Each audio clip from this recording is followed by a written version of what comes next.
आप no screen ma'am. देख रहे हैं क्या? No ma'am.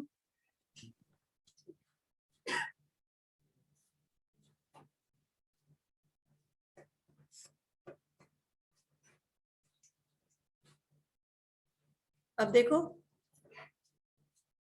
Yes ma'am. ठीक है, अच्छा चलो, पीटर ड्रकर थ्योरी हम लोग को पढ़ना है। इसको मॉडर्न मैनेजमेंट थ्योरी बोलते हैं। मॉडर्न मैनेजमेंट थ्योरी इसलिए बोलते हैं क्योंकि for the first time he talked about flexibility, collaborative approach. Collaborative approach मतलब जहां पे मिलजुल के काम करना है, ठीक है, यानी कि अलग अलग नहीं है। Management and employ has to accomplish any target, any goal together in a collaborative way, right? तो आपको क्या करना पड़ेगा, सारे डिसीजंस नॉर्मली कैसे लेते हैं, टॉप लेवल पे लिया जाता है and middle and lower level पे उसको फॉलो करने के लिए दिया जाता है। लेकिन पीटर ड्रकर के मैनेजमेंट थ्योरी में उन्होंने कहा कि सारे डिसीजंस आप मत लीजिए, you just tell your problem और योर गोल और योर एम्बिशन जो भी आपका है, that share with your employees and let them find out the solution and let them take the decisions, let them take the risk, ठीक है ना। अब वो रिस्क लेना क्या होता है कि जब वो रिस्क लेंगे या वो अपना डिसीजन लेंगे तो they are more into that particular thing, ठीक है ना। जब कभी आप खुद से डिसीजन लेते हैं, सपोज करिए कि आप में से किसी को, आपके फादर आपको बोल रहे होंगे इंजीनियरिंग करो, ठीक है ना, इंजीनियरिंग की तैयारी करो, इंजीनियरिंग में एडमिशन ले लो, but you took the decision of doing BCA और आपने किसी तरह उनको मना लिया। नहीं माने तो कोई बात नहीं, लेकिन आपने उनको मना लिया। Now the responsibility is on you to prove that कि आप बीसीए करके ज्यादा बेहतर कर सकते थे in comparison to that engineering course, right, है ना।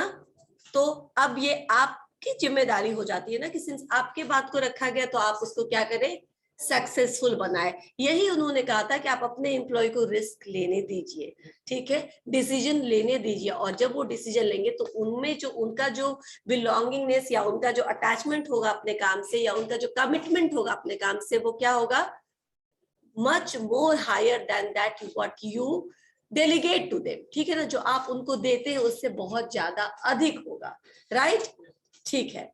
तो मैनेजमेंट क्या, अच्छा इन्होंने ये भी बताया था कि मैनेजमेंट क्या है। तो मैनेजमेंट चीजें जब गड़बड़ हो जाती है ना तो उसको सही करने का, मैनेज करने का, ठीक है ना।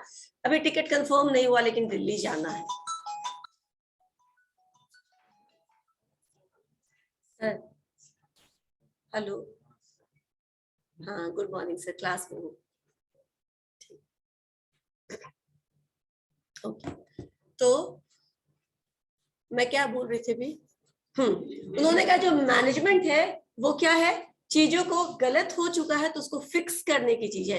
While leadership is what, leadership is doing the things right, ठीक है ना, doing the right things, actually सही काम को करना होता है लीडरशिप। इसीलिए मैनेजमेंट में लीडरशिप का मेन रूल है। अच्छा, अभी मैं तुम्हें जो एग्जांपल दे रही थी वो ये दे रही थी कि सपोज करिए आपका टिकट आपने लिया था पर वो कंफर्म नहीं हुआ, लेकिन आपको दिल्ली जाना है एट एनी कॉस्ट, ठीक है ना, इमरजेंसी था, कुछ नहीं हुआ कंफर्म तो भी जाना है। व्हाट विल यू डू, अब आप मैनेज करोगे, ठीक है ना। नहीं कंफर्म हुआ तो अब आप मैनेज करोगे, तुम कुछ भी मैनेज कर सकते हो।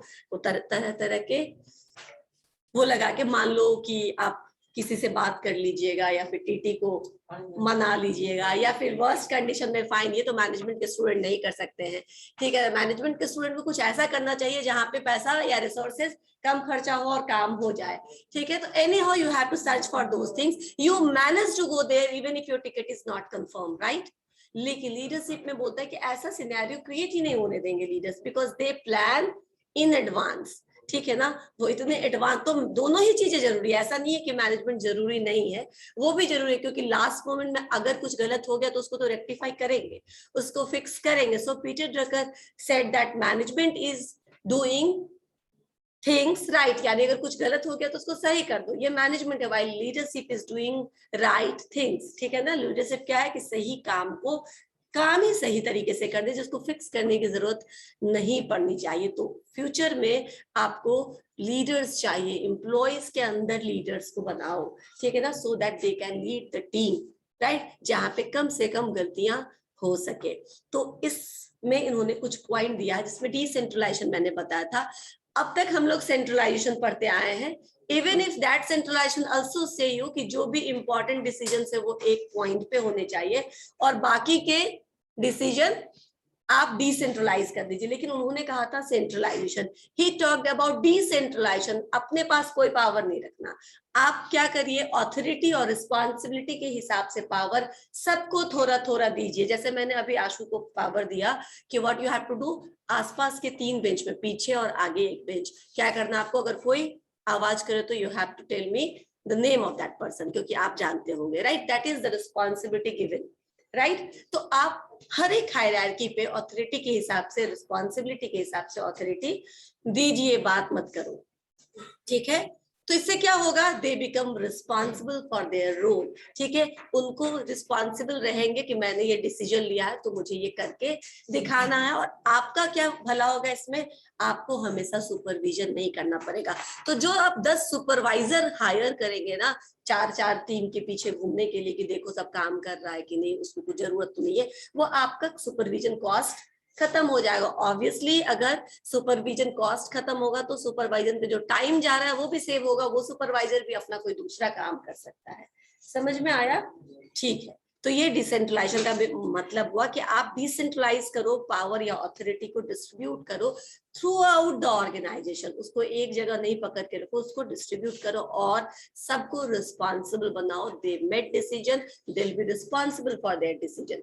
Okay, next, knowledge work. Knowledge work से मतलब है कि जो आने वाला, उन्होंने कहा था कि जो आने वाला समय, यानी जो जिसमें हम लोग अभी हैं, this period is knowledge work, क्योंकि यहाँ पे फिजिकल लेबर से ज्यादा मेंटल नॉलेज की, मेंटल काम करने वालों के, मेंटल क्या कहते हैं, एक्सरसाइज करने वाले लोगों की ज्यादा जरूरत है। फॉर एग्जाम्पल, अभी कोरोना काल में किसके तरफ, we all are looking towards scientist to come up something. कोई दवाई तो बनाओ यार, जिसको दवाई खा करके लोग ठीक हो जाए। इतनी सारी बीमारियां हम ठीक हो रहे हैं ना, कोरोना का भी कोई दवाई बनाओ ताकि लोग खा करके ठीक हो जाए, तो सब कुछ ठप पड़ा हुआ है।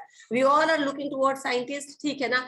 अच्छा, तो आप ऐसे वर्कर्स आप कैसे काम कराएंगे अगर आपका तरीका वैसा ही रहा जैसे पहले था, कि एकदम चढ़ के करवाना है, 9 घंटे काम करवाना है, ठीक है ना, एकदम हिलने नहीं देना है, बात नहीं करने देना है, मोबाइल है तुम्हारे हाथ में, मोबाइल को बैग में रखो, ठीक है। तो आप क्या करेंगे, बैग में रखो। क्या करेंगे, तो आप अगर इतना स्ट्रिक्टली काम करवाएंगे तो क्या होगा, वो काम नहीं कर पाएंगे। तो कोई भी जो मेंटल एक्सरसाइज करके काम करता है, कोई राइटर ले लो, कोई ऑथर ले लो, कोई मैथमेटिशियन ले लो, कोई साइंटिस्ट ले लो, कोई डॉक्टर ले लो, ठीक है ना, और भी आपको नाम पता है, कोई आपके जैसा आईटी प्रोफेशनल ले लो जिसको कोई प्रोग्राम रन कराना और वो फंस रहा है, ठीक है, उसका नहीं हो रहा है, तो क्या आपके पास चढ़ करके हम बोलेंगे कि नहीं तुमको अभी ये 10 मिनट में करके दिखाना है तो वो काम हो जाएगा? यू नीड स्पेस, सर जाइए मुझे आधा घंटा दीजिए, आई विल डू दिस, ठीक है ना। मुझे सोचना पड़ेगा, और जहां सोचने का काम होता है वहां स्पेस चाहिए, वहां फ्रीडम चाहिए, वहां पे फ्लेक्सिबिलिटी चाहिए, क्योंकि फिजिकल वर्क आप कर सकते हैं कि कोई देख रहा है तो कर ले, लेकिन मेंटल वर्क आप नहीं कर सकते हैं स्ट्रेस के अंदर, राइट। तो स्ट्रेस कब कम होगा, जब आपको थोड़ा मैं ऑटोनॉमी दूंगी तब, राइट। तो यही बोल रहे कि अब जो टाइम है वो नॉलेज वर्कर का, आपका जो अभी तक का धर्रा था काम कराने का, लोगों को स्ट्रिक्ट सुपरविजन में या फिर टाइम टेबल को देख करके या फिर उनको पेनाल्टी लगा करके, पनिशमेंट के थ्रू, वो क्या होने वाला है अब, वो अब नहीं चलने वाला है। क्योंकि जब नॉलेज वर्कर आएंगे तो उनको ये सब चीजों से चिढ़ होगी, ठीक है ना। आप उनको जितना फ्री छोड़ोगे वो ज्यादा अच्छा रिजल्ट लेकर आएंगे, राइट। ठीक है, तो नॉलेज वर्क समझ में आया। Knowledge work mean the coming time और the future is for knowledge workers, ठीक है ना। और उनके लिए आपको क्या जरूरी है, क्योंकि they are mature people, they are responsible people, you don't need to supervise them, you don't need to keep them in strict supervision, ठीक है। उनको फ्रीडम, उनको फ्लेक्सिबिलिटी दो, फिर वो एक्सप्लोर कर पाएंगे अपने थॉट को। गलतियां करेंगे लेकिन फिर जाकर के सही रिजल्ट भी आएगा, राइट। ठीक है, अब मैनेजमेंट बाय ऑब्जेक्टिव जो बहुत इंपॉर्टेंट है, क्वेश्चन आ सकता है, मैनेजमेंट बाय ऑब्जेक्टिव। अच्छा याद कर लो, इसको MBO बोलते हैं। ये पूरे सेमेस्टर पढ़ाने के बाद भी बच्चे कभी कभी इसमें गलती कर लेते हैं, जबकि ये गलती होने जैसा कुछ नहीं। मैनेजमेंट बाय ऑब्जेक्ट नहीं है इसका आंसर, इसका पूरा नाम क्या है, management by objectives. Management by objectives में क्या होता है, सबसे पहले ऑब्जेक्टिव्स तय किया जाता है। ऑब्जेक्टिव्स यानी करेक्ट, गोल। अब ये है, नाम है इसका management by objective. That means management alone doesn't decides there गोल। ठीक है, अकेले मैनेजमेंट अपना गोल या अपने कंपनी का गोल डिसाइड नहीं करेगा। कैसे होगा? तो employ and management both come together and they together put और टुगेदर क्रिएट और together form a goal, right? Together वो लोग आकर के एक गोल सेट करेंगे। तो सबसे पहले क्या होगा? गोल सेट होगा। बोलो, कुछ बोलना है? कुछ बोलना है? बोलो क्या? वो जो भी बोलो तेज बोलो ना, मुझे समझ में आएगा। क्लियर हो गया? ठीक है, नहीं क्लियर है तो पूछो कि मैम ये नहीं हुआ था। सस्पिशन मत क्रिएट करो, कोई बात नहीं, पूछ लिया करो। अभी अंकुर को छोड़ दो, बाद में पूछ लेना उससे क्लास के बाद। नाउ मैनेजमेंट एंड एम्प्लॉय दोनों मिल करके क्या करते हैं? गोल सेट करते हैं। इसी को मैनेजमेंट बाय ऑब्जेक्टिव्स बोलते हैं। लेकिन इसमें कुछ स्टेप्स है। पहला स्टेप है इसमें डिफाइन ऑर्गेनाइजेशनल गोल, यानी कि first of all what you need to do, organization का गोल क्या है वो आप अकेले मत तय करिए, इसमें भी आप कोलैबोरेट करिए। इसमें भी आप अपने जो आपके अच्छे एम्प्लॉयज है, जो आपके समझदार या मैच्योर एम्प्लॉयज है, या जिन पे आपको फेथ है, ठीक है, आप उनको इंक्लूड करिए। ठीक है, ऑब्जेक्टिव सेट हो गया। अब क्या करना है? एम्प्लॉय के ऑब्जेक्टिव्स को डिफाइन करो। ठीक है, जब मैनेजमेंट का या ऑर्गेनाइजेशन का ऑब्जेक्टिव होगा तो एम्प्लॉय का भी कुछ ना कुछ ऑब्जेक्टिव होगा। क्या हो सकता है वो ऑब्जेक्टिव?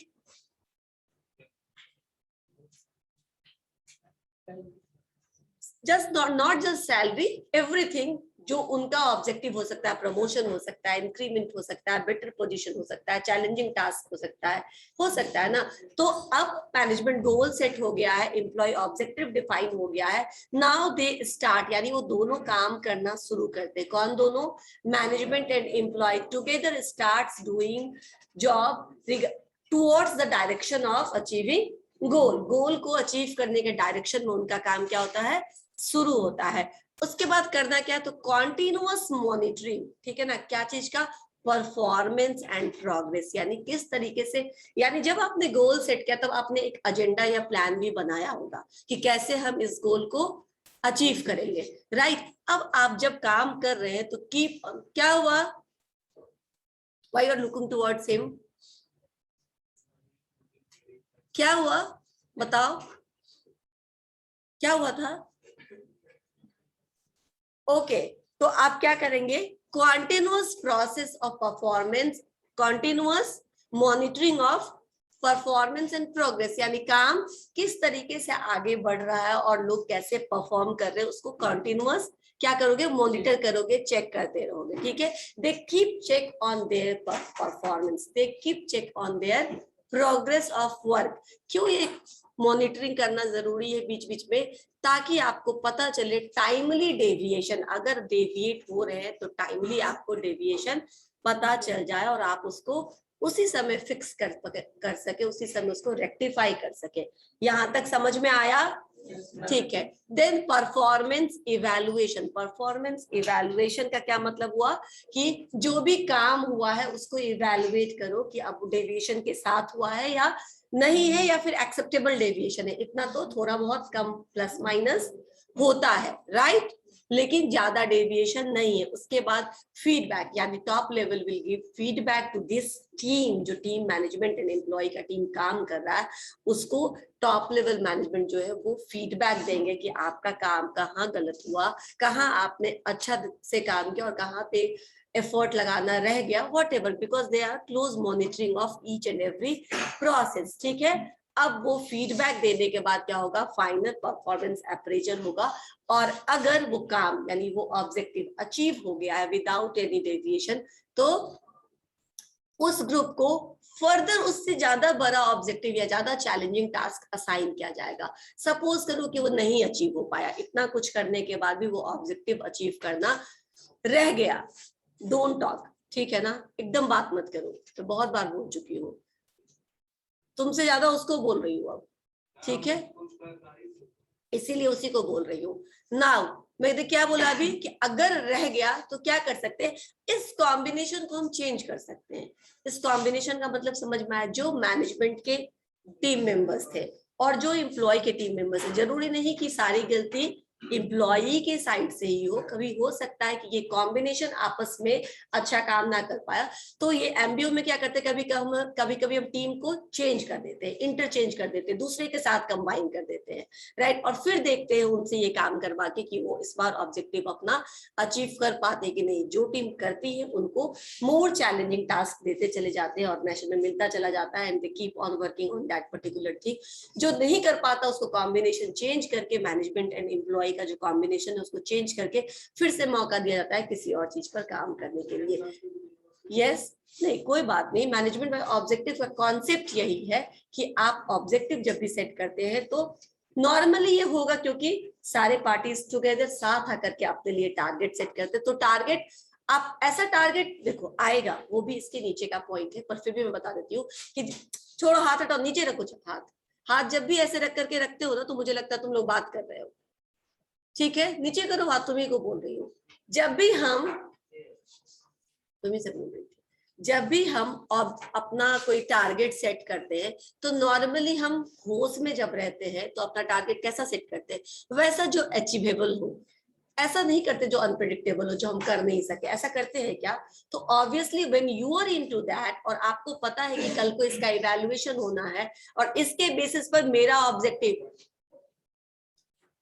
इसके बेसिस पर मेरा ऑब्जेक्टिव भी पूरा होना, तो मर जाओ, पूरा होना डिपेंड करता है कि मुझे इंक्रीमेंट मिलेगा या नहीं, मुझे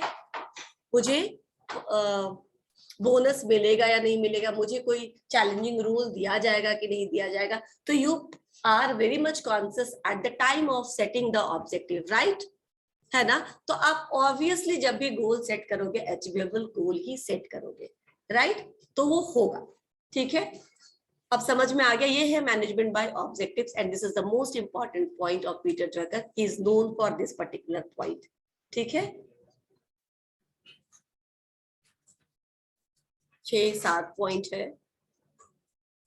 अच्छा, now smart is the last, I think it is the last point of Peter Drucker theory. Smart का मतलब होता है एस स्टैंड्स फॉर, अच्छा ये क्या है, ये एक्चुअली जैसे हम लोग न्यूमोनिक जानते हो तुम लोग, क्या होता है, जो जानते हैं उनसे पूछते हैं, निमोनिक क्या होता है। Pneumonia, we are not talking about pneumonia, I am saying mnemonic. Yes, कोई बोल रहा था क्या, वेरी गुड, फिर से बता दो क्या होता है, उनको भी पता चल जाए। वो एक तरीका है और सारे हम लोग सब कभी ना कभी उसको यूज करते हैं, maybe we are not knowing the name of that particular thing. पढ़ने वाले लोग जो ज्यादा पढ़ते हैं वो ये सारी चीजों को, जितने भी आईएएस है, जो भी बड़े बड़े कॉम्पिटिटिव एग्जामिनेशन की तैयारी करे, वो ऐसे कुछ तरीका निकाल के ढूंढते हैं जिससे किसी चीज को याद रखना आसान हो जाए, ठीक है ना। आप लोग भी देखते होंगे, जैसे मैंने आपको कहा था ना कि आपके जो सीनियर है, ठीक है ना, बीसीए के जो पहले वाले थे, उन्होंने एक निमोनिक अपना बनाया था, बीएमडब्ल्यू से for bureaucratic management by Max weber, ठीक है ना। तो अब बीएमडब्ल्यू सबको याद रहेगा ना, bureaucratic by Max Weber, easy है। ये तरीका होता है याद रखने का। अब जहां आपको ऐसा कुछ मिल गया जिसको आप याद कर सकते हैं, जिसको आप याद रख सकते हैं, तो it becomes easy, this trick is known as numeric. समझ में आया, जिसको आप आसानी, तो ये स्मार्ट भी क्या है, उन्होंने एक आपको न्यूमेरिक दिया है, एक्रोनिम दिया है, जिसके फलस्वरूप आप इस पूरे चीज को याद कर सकते हैं। जैसे SMART, यहाँ पे S stands for specific, M stands for measurable, A stands for achievable and R for relevant and T for time frame या time oriented। अब मतलब मैं जो अभी बोल रही थी ना कि आने वाला है वो further, this is the same point.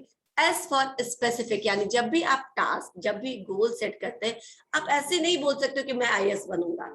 कितने, your father will ask me कितना टाइम लगेगा तुम्हें, मैं तुम्हें सिर्फ इतना टाइम दे सकता हूँ, इसके बाद you have to take the responsibility, तुम्हें कुछ और करना पड़ेगा या बिजनेस में हेल्प करना पड़ेगा। सपोज करो you belong from a business family, तो तुम बोलोगे नहीं मुझे तो इंटरेस्ट इस तरफ है, दे कैन से ठीक है तुम 2 साल ले लो, तुम 4 साल ले लो, उसके बाद अगर नहीं हुआ तो you have to come down, है ना।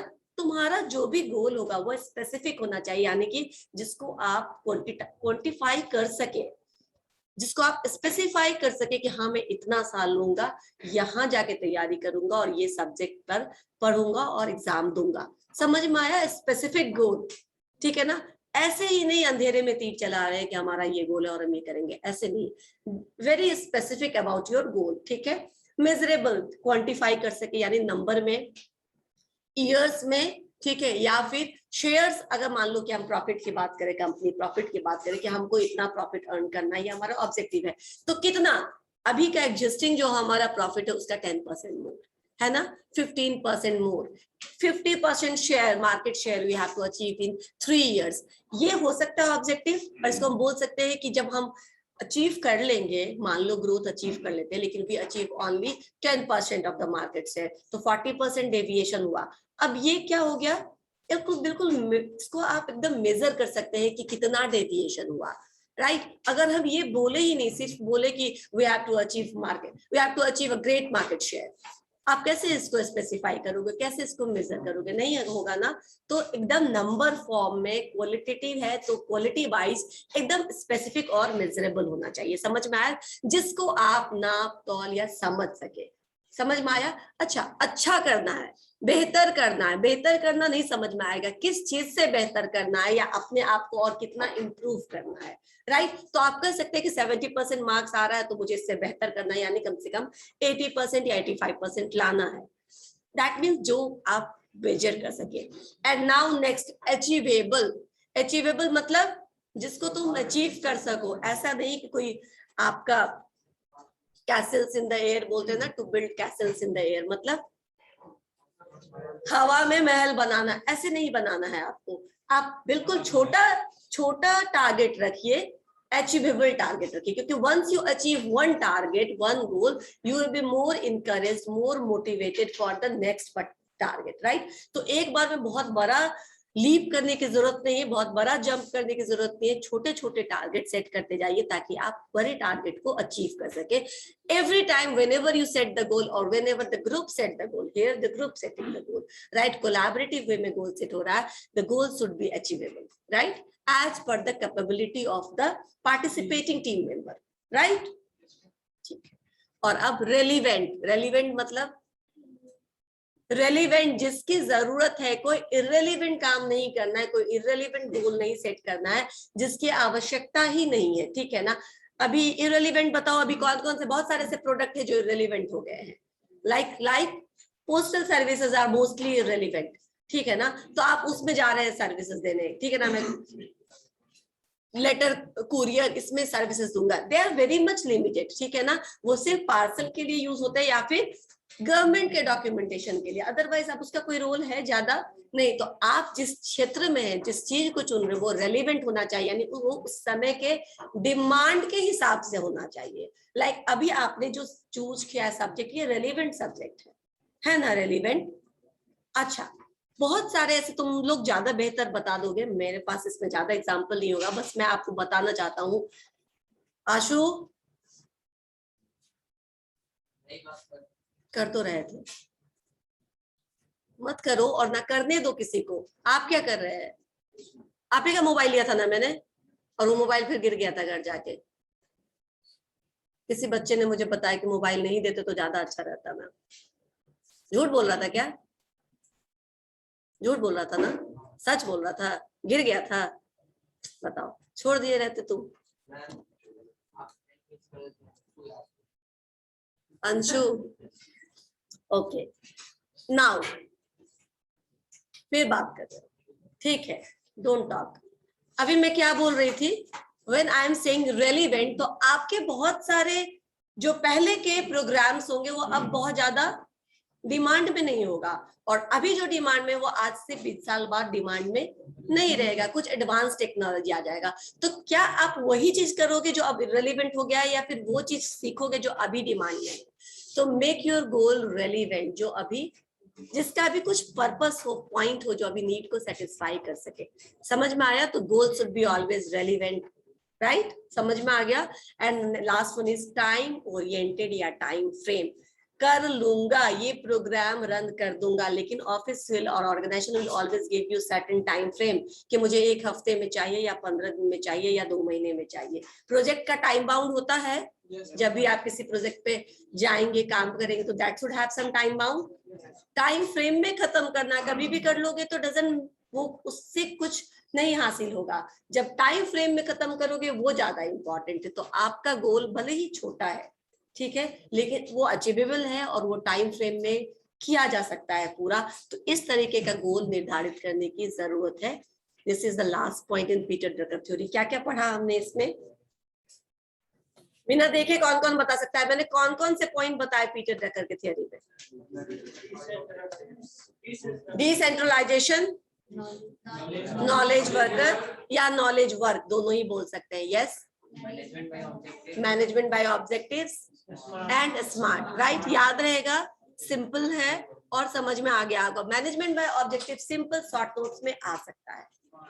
पूरा का पूरा पीटर ड्रकर का थ्योरी नहीं आया, लेकिन किसका? मैनेजमेंट बाय ऑब्जेक्टिव्स, उसको देखो, उसी में से शॉर्ट करो। Management by objectives is the objective when it is set by the joined by management and employee together in a collaborative way, उसी को मैनेजमेंट बाय ऑब्जेक्टिव। और पहले ऑब्जेक्टिव सेट होता है, फिर उसको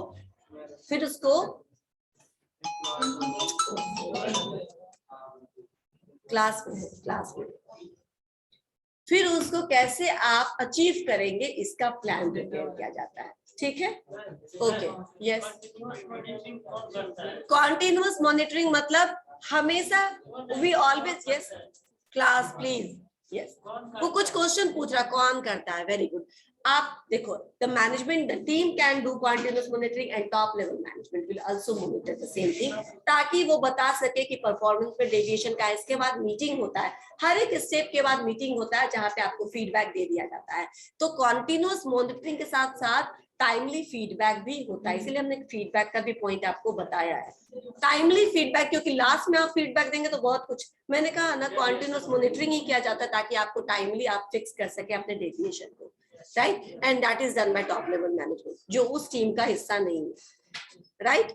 और आपको पूरा फ्री हैंड दिया जाता है एमबीओ में कि आप जैसे चाहे वैसे इस काम को, इस ऑब्जेक्टिव को अकम्प्लिश करिए, राइट। ठीक।